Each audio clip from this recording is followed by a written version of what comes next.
Hello friends, welcome to my channel mechanical engineering studies. तो आज का जो टॉपिक जो हमारा स्ट्रेंथ ऑफ मटेरियल के ऊपर है, कॉलम के ऊपर। तो आज हम कॉलम के बारे में डिस्कशन करेंगे और देखेंगे इस चैप्टर के बारे में। और चैप्टर में जो जो हमारी जो डेफिनेशंस हैं उनको पढ़ेंगे और समझेंगे कि हमारा कॉलम हमारा क्या होता है और कैसे कैसे हम कॉलम्स को हम डिज़ाइन करते हैं और इसके ऊपर जो लगने वाले लोड्स जो होते हैं उनके बारे में हम स्टडी करेंगे। ठीक है, तो स्टार्ट करते हैं वीडियो को अपने डेफिनेशन से। तो देखिए डेफिनेशन क्या बोल रहा है। सबसे पहला फर्स्ट डेफिनेशन है हमारी कि फर्स्ट ऑफ ऑल डेफिनेशन हमारी इम्पोर्टेंट डेफिनेशन में है स्टड। स्टड क्या होता है हमारा स्टड?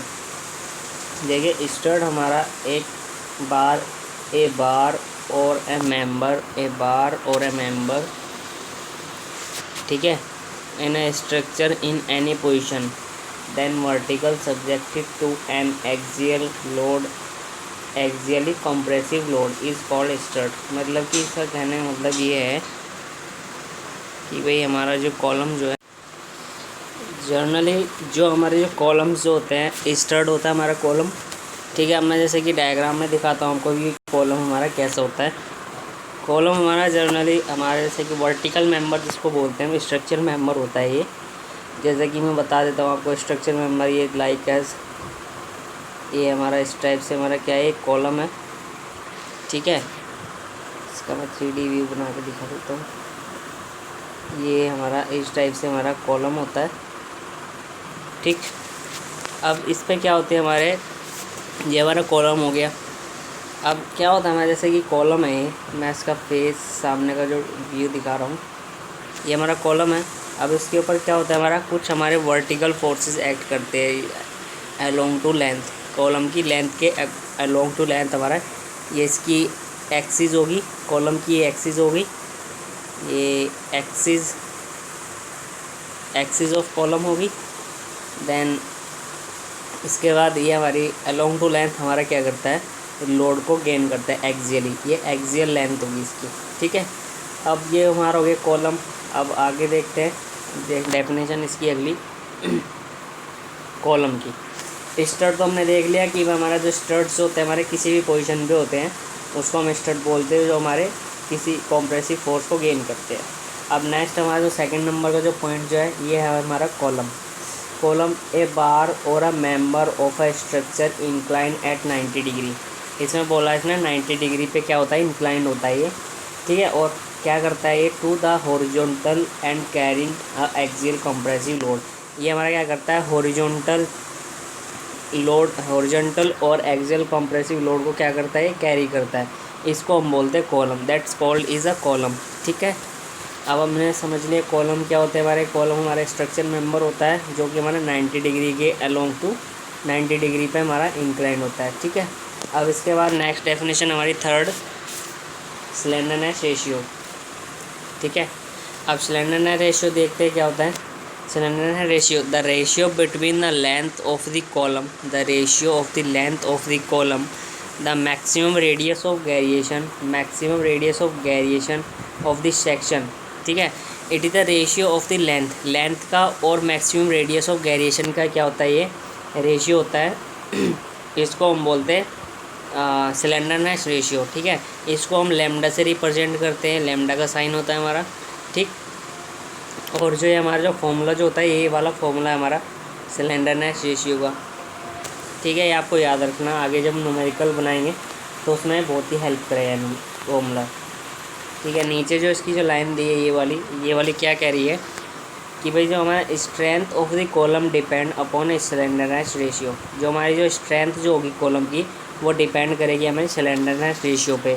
ठीक है, the compressive strength of the column decrease, the slenderness ratio of the column is increase. मगर इसका कहने का मतलब ये है कि भाई अगर हमारा किसी भी कॉलम का compressive strength of a column is decrease होता है, किसी भी कॉलम की अगर कंप्रेसिव स्ट्रेस अगर डिक्रीज़ हो जाती है तो हमारा क्या होता है, slenderness ratio of a column हमारा बढ़ जाता है।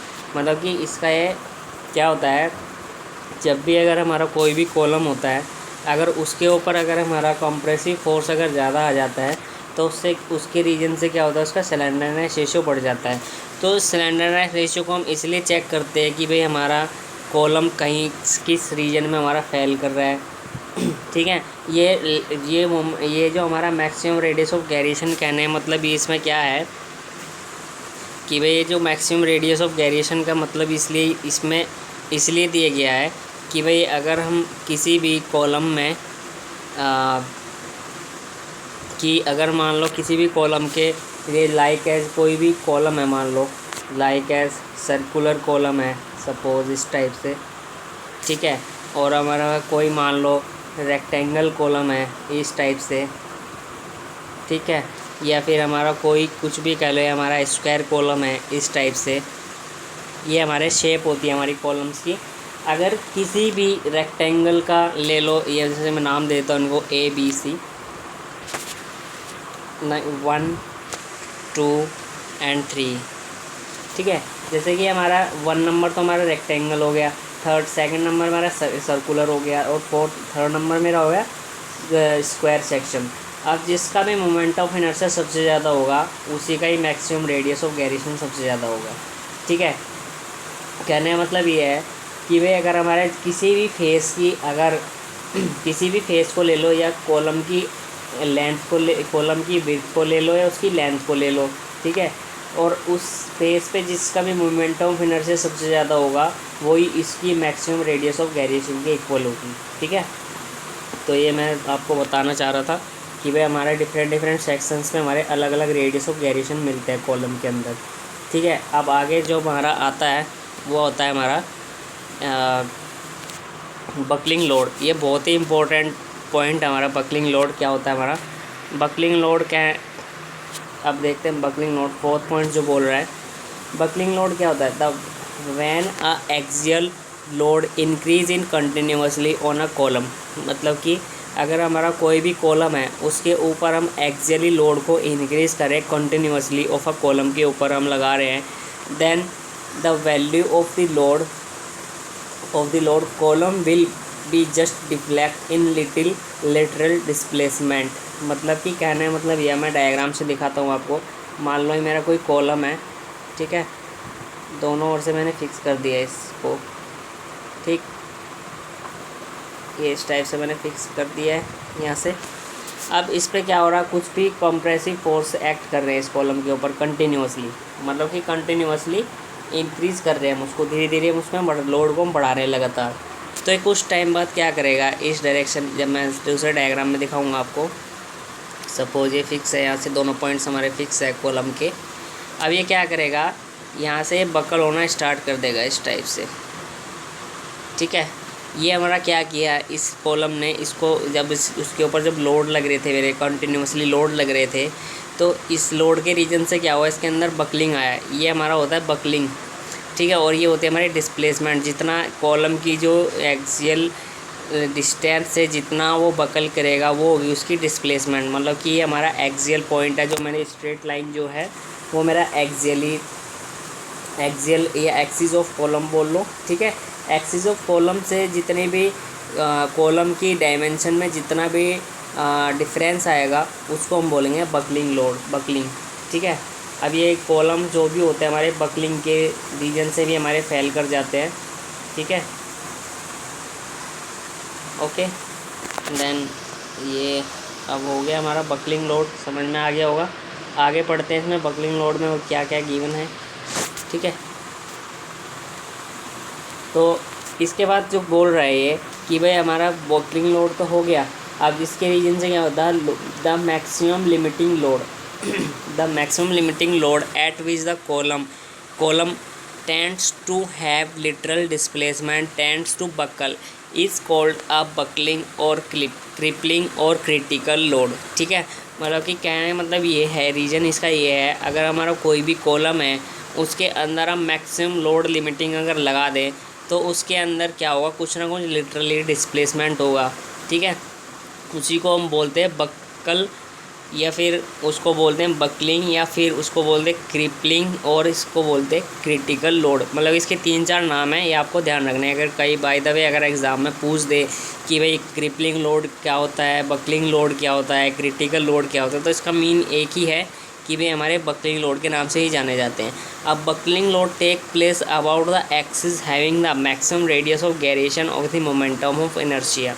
मतलब कि बकलिंग लोड का क्या रीज़न क्या है कि भाई हमारा जो प्लेस करता है मैक्सिमम रेडियस ऑफ गेरिएशन पे, ठीक है। अगर जिस भी रीजन पे अगर हमारी मैक्सिमम रेडियस ऑफ गेरिएशन ज़्यादा होगी किसी भी सेक्शन पे, सपोज़ अगर मेरा सर्कुलर क्रॉस सेक्शन है, या फिर मेरा रेक्टेंगल है, या फिर मेरा स्क्वायर सेक्शन है, उस पर जिस भी फेस पे अगर जहाँ पे भी हमारी मोमेंटम ऑफ इनर्शिया सबसे ज़्यादा होगा तो वहाँ पे हमारा कॉलम बकल नहीं करेगा। अगर जिस भी सेक्शन पे, जिस भी फेस पे हमारी अगर मोमेंटम ऑफ इनर्शिया कम होगा तो वहीं से हमारा क्या हुआ, कॉलम बकल करना स्टार्ट कर देगा। सपोज़ अगर मान लो आपके पास कोई भी पेन की स्ट्रिप है, अब जैसे कि मैं आपको एक डायग्राम में दिखाता हूँ कि भाई मेरे पास है कि पेन की स्ट्रिप है, रिफ़िल है। अगर मैं उसको कंप्रेस करता हूँ, प्रेस करता हूँ दोनों ओर से, यहाँ से दोनों से प्रेस करता हूँ, तो ये क्या करेगी, बकल करना स्टार्ट कर देगी इस टाइप से। तो रीज़न क्या है इसका कि भाई उसके अंदर क्या है, जो उसका जो क्रॉस सेक्शनल एरिया जो है कॉलम का, वो क्या है, अलोंग टू लेंथ बहुत ही कम है, ठीक है। मतलब कि लेंथ उसकी ज़्यादा है कॉलम की, और उसका क्रॉस सेक्शनल एरिया बहुत ही कम है।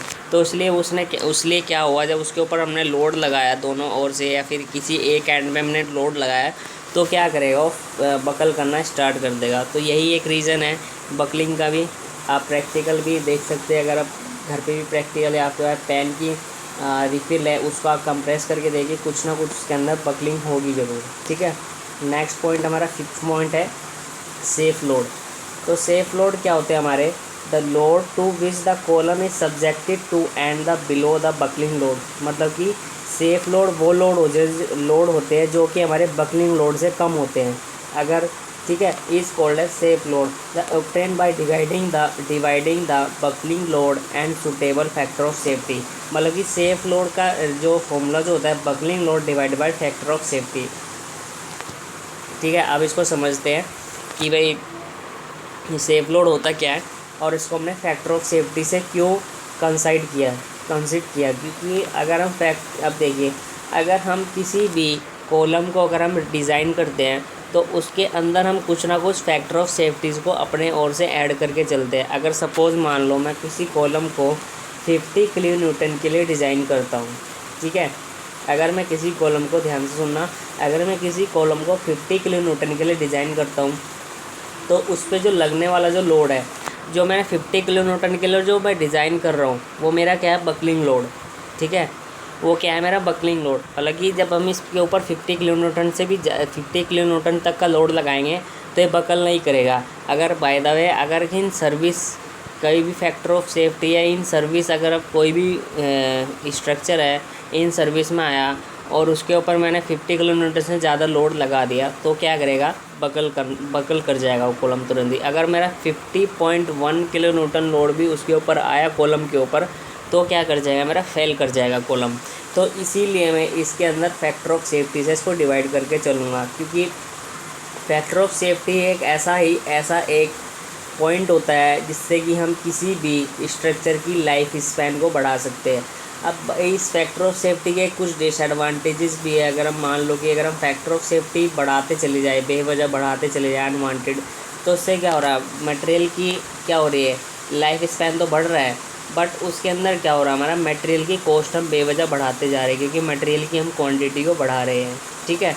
तो इसको ध्यान में रखते हुए फैक्टर ऑफ सेफ्टी में एक इस तरीके से हम लगाते हैं, एक न्यूमेरिकल वैल्यू होती है कि भाई उसको हम इस तरीके से सेट करें कि भाई जो हमारा कॉलम भी सेफ़ रहे और हमारा मटेरियल भी वेस्ट ना हो, ठीक है। इसके बाद ये जैसे कि हमारे सेफ लोड तो हमने निकाल लिया कॉलम का, भाई इतने, या जैसे कि मैंने 50 किलो न्यूटन के लिए डिज़ाइन करा है तो 50 किलो न्यूटन के लिए इसका सेफ लोड माना जाएगा, ठीक है। अब इसके बाद ये आ गया मेरा सेफ लोड, ठीक है। अब आपको समझ में आ गई होगी बात कि भाई हमारा सेफ लोड कैसे होता है, हमारा क्यों हम सेफ लोड निकालते हैं कॉलम के लिए, ठीक है। जितने भी हमारे ब्रिजेस होते हैं, जितने भी हमारे कोई भी सिविल स्ट्रक्चर हो गया, फिर हमारे मैकेनिकल इक्विपमेंट्स हो गए, उसके अंदर हम इन सब चीज़ों का हम यूज़ करते हैं, ताकि बिना सेफ़ लोड के हम किसी भी चीज़ को नहीं बोल सकते कि ये हमारे लिए सेफ़ है।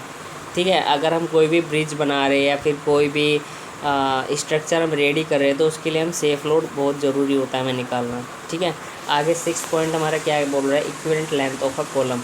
Equivalent length of a column is the length of the column is given the same buckling load and the given both and condition hinge column. मतलब कि इक्विवेलेंट लेंथ वो लेंथ होती है जो कॉलम की कंडीशन के ऊपर डिपेंड करती है हमारी, कि भाई हमारी इक्विवेलेंट लेंथ हमारी कॉलम के लिए क्या होना चाहिए। एंड गिवन एंड कंडीशंस होती है, वो आगे जब हम बात करेंगे एंड कंडीशन हम पढ़ेंगे तो उसमें हम देखेंगे कि भाई हमारी इक्विवेलेंट लेंथ हम कैसे डिफाइन करते हैं विद द डायग्राम। हम उसके डायग्राम भी देखेंगे आगे इसी में चल के। अब लास्ट जो 7th पॉइंट जो हमारा क्या है, क्रशिंग लोड। ठीक है, क्रशिंग लोड क्या होता है हमारा, the maximum axial compressive load which a column can take without any failure the crushing is called crushing load। the short column fail due to crushing load।